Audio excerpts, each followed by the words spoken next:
Hey, it's Albert with Two Tribes Primal Living, and making a video today out here in the mountains. We've been kind of going through a drought here the last, ever since summer kicked in. We haven't had much rain, but the rain has kind of started to pour in today. Well, started yesterday and on into today. So really haven't been able to get much work done today, but kind of just wanted to hit on some talking points today, some thoughts that have entered my mind over the last I'd say 24 hours.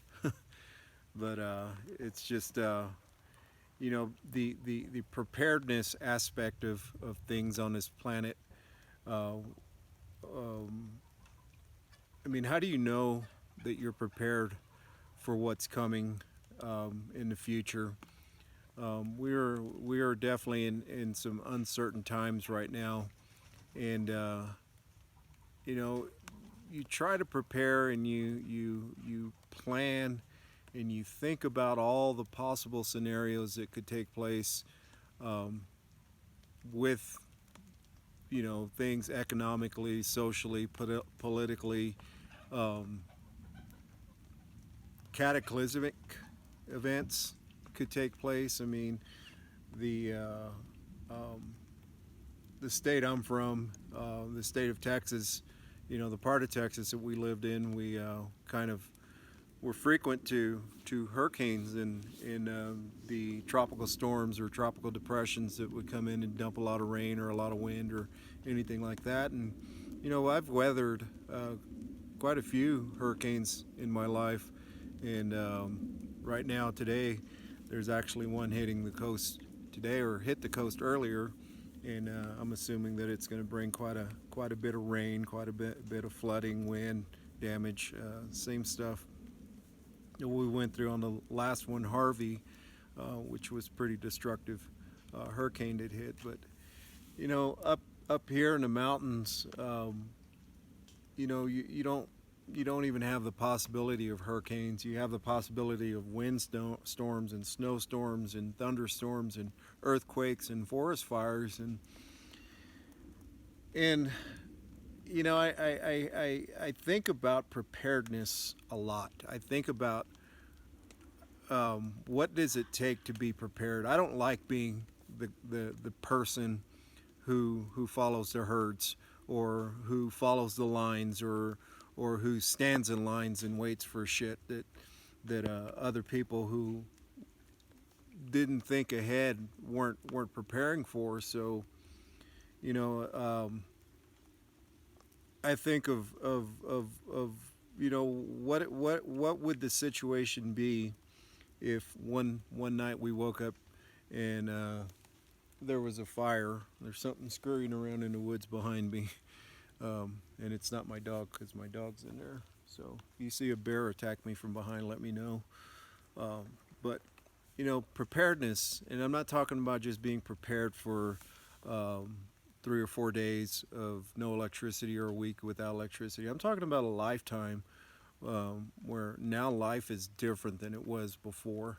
And it's you don't have the things accessible to you that used to be accessible to you, or you no longer can afford the things that were affordable to you, because the economy, or the supply chains have been broken so badly that now meat supplies and vegetable supplies and just basic needs of medication and everyday toiletries that we take for granted. Um, you know, the Great Depression was a time in American history that a lot of people got to figure out how strong or how weak they were. Strength, we often think of as muscle strength and physical strength, and mental strength always takes a second seat, or is second to the physical idea of strength. And I once heard a quote that sometimes it's more important to feel strong than it is to be strong, um, because a lot of people have an ego, and that quote resonates with me because, there's times that I've known that my preparations were strong. There's times that I've known that physically I'm strong, and capable enough to handle things that come my way. But at the same time, there's always that doubt, or the doubt of, have I done enough? And that's where that sometimes it's just important to feel strong, like you've done enough, like you are enough, like, um, everything that every scenario that you've ran across your mind, because most preppers are the same, mentally. Um, we think of scenarios, and we think of things that we will need in the case of a 3 month, um, grid down situation, or shit hit the fan situation, or we think in 3 months, or 3 weeks, in 3 months, and then there's those guys who, like me, who think 3 years in advance, who are like, I don't feel like I've done enough. I don't feel like there's any, there's so much more that I can do, but because of resources and time and weather, and just the fact that there's only one of you on the planet and not two of you, because if there were two of me running around this place, there'd be a lot more shit done. But that's just my mindset is get things done, get things taken care of, so that you're not standing in line for hours waiting for supplies that you may need. And a lot of people, they forget about the mental game. They forget about the mental strength that it takes. You have to feel strong. You have to feel confident.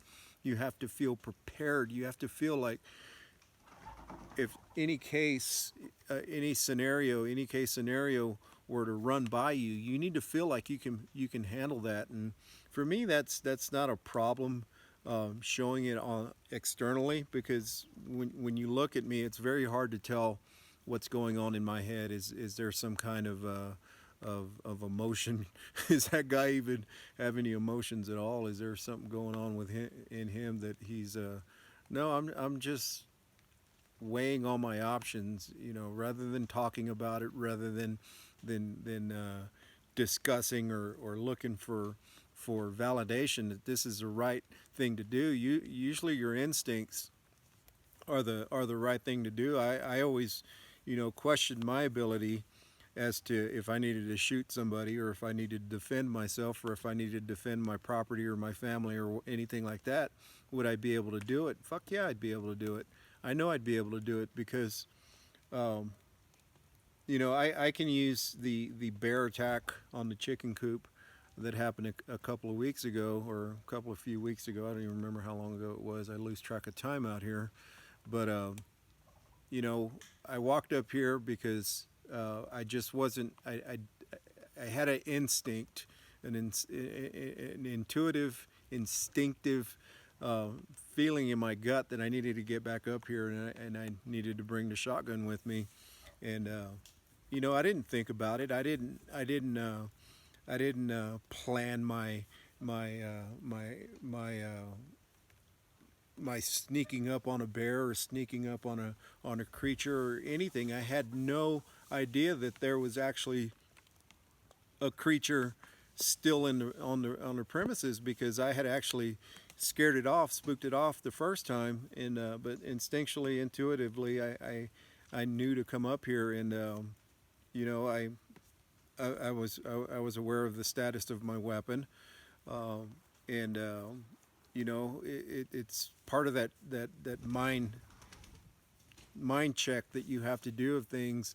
And as soon as I saw the silhouette in the moonlight of the bear, I didn't think about where am I going to shoot it. I didn't think about how I was going to do this. I didn't think about um, um, what if it's not a bear? What if it's, the dog or something like that? It was, you know, identify, predict, decide, execute, and that's all it was. It was a IPDE situation. You just, you identify, you you predict, you decide, and you execute, and that's exactly what I do. So I waited for the bear to uh, come out of the in front of the chicken coop and off to the side where he came in, where I knew I would have a clear shot at him, and just kind of just waited for him to hit the ground, his front paws and his back paws to hit the ground after he climbed over the chicken wire fence, and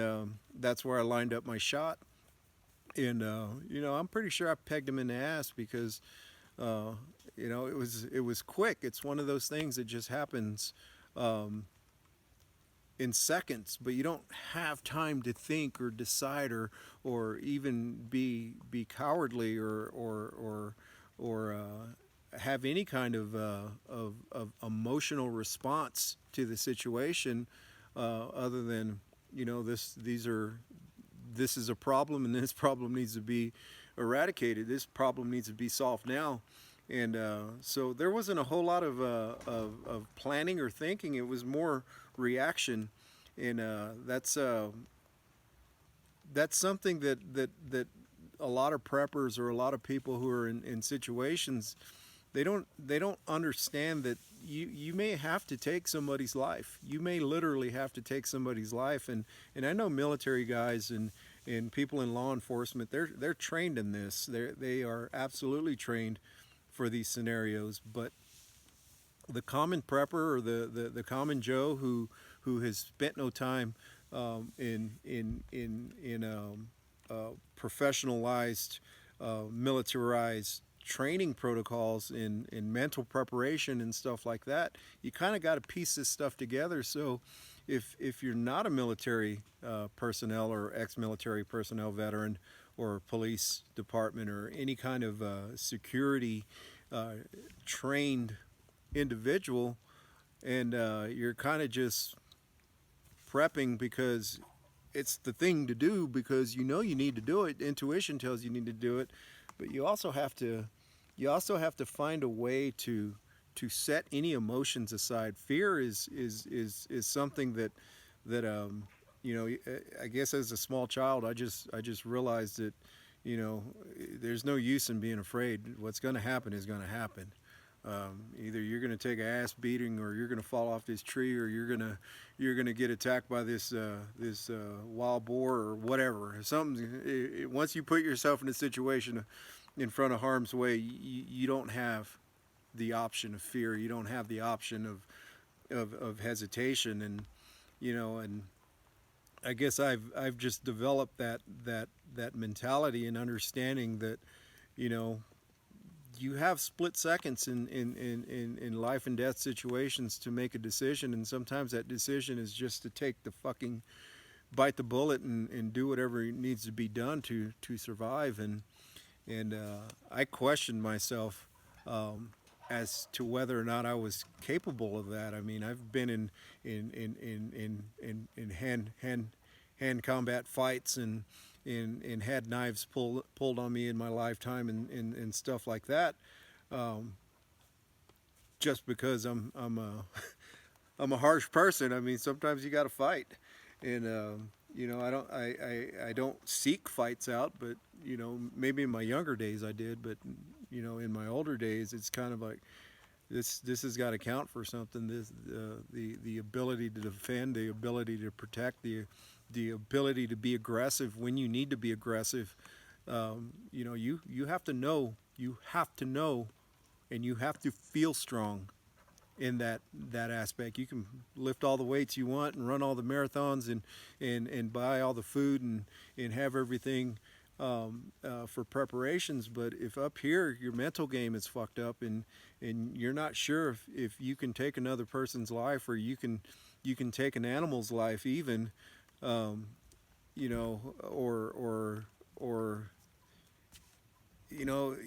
it may even come down to having to take a loved one's life because times got hard and they wanted more than what you were willing to give. So they decided it was time to come take it from you because in shit hit the fan scenarios and in grid down situations that people are desperate and people are hungry and people are still dealing with their addictions and their attachments to the world. You know, it's not going to take much for a loved one or a perceived loved one to turn on you or to turn on your family. You know, and this is the way shit goes down, and people aren't always thinking about these things. They're not always preparing for these situations. Um, and it's not so much that I have 10,000 rounds or 60,000 cans of raviolis and I'm going to be fine. Um, you may have to defend those raviolis, or you may have to defend those rounds. You may have to defend your wife because some man has not seen a woman in 6 months. So you know these lifelong prepping situations, or in with the way things are going on in the world right now, you know, it's almost like the legal system is designed to put the law-abiding citizens at a disadvantage because the criminals don't give a fuck. They don't care. They will take from you. The addicted psychopaths who are addicted to alcohol and cigarettes and cocaine and heroin and whatever crystal meth that are out there. Those people don't give a shit. They will fuck you up. They will fuck you. They will fuck you up and leave you to die just for fucking one more hit. And there's a lot of people like that out there. There's you know you don't understand what starving people are capable of, especially you know the people who are already kind of fucked up in the head. You know, I personally would never put myself in a situation where I needed to go and steal or rob from somebody, but there's those people that their idea of prepping is I'm going to come and get what you've prepared for. I'm going to come and get what you've stocked up for. And you know, I talk about prepping, and I talk about you know, a lot of things that I probably shouldn't talk about publicly because you know it would be a matter of time before somebody comes looking for my provisions or looking for my protection or looking for a handout. But you know, fuck them. That you should have prepared. You should have had the mind to prepare for yourself. And I mean, I'm not gonna apologize for having that strong of a mindset. Any military prepared personnel or law enforcement personnel has that mindset. Any criminal has that that mindset that if it's time to decide whether you or I live, you know, a criminal's always going to decide that they would rather live because killing you wouldn't be shit to them. So, you know, it's like I said, it's one of these things that I don't hear a whole lot of people talking about. I don't hear a whole lot of people talking about their aggressive mental capacity, the ability to become aggressive, the ability to be able to defend yourself. You know, a lot of people can attest to getting in a bar fight or having too much to drink and talking a lot of shit with your liquid courage and getting into a fight. And that's not what I'm talking about. I'm talking about you know, even those situations can become life and death situations. I'm talking about when your faculties are on point, they're clear, they're sharp, they're in tune with the environment and around you, and you have to respond, you have to react. When you can't pick up the phone, I think I saw an article I think it was maybe Seattle. It couldn't have been Seattle. It was another city that had put out a notification to the citizens of that city that the police may not be able to protect you anymore. So you're kind of on your own, and when criminals hear that,